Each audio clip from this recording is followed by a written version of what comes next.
Тышкы иштер министрлиги Орусияда жүргөн кыргызстандык жарандарды 30-сентябрга чейин миграциялык документтерин толугу менен иреттөөгө чакырды. Бул тууралуу аталган мекеме атайын билдирүү таратты. Орусияда быйыл 15-июнда президент Владимир Путин коронавирустун алдын алуу үчүн чет өлкөлүк жарандардын жана Орусиянын жарандыгы жок адамдардын абалын жөнгө салуу боюнча жарлыкка кол койгон.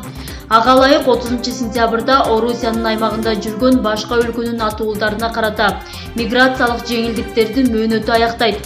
Министрлик ага чейин миграциялык каттоо, эмгек келишимин түзүү, аны расмий каттатуу сыяктуу иш-чараларды толук бүтүрүү зарыл экенин эскертти.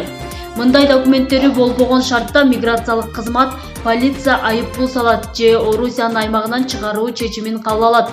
Орусияда азыркы тапта расмий эсеп боюнча 600 миңден ашуун кыргызстандык эмгек мигранттары бар.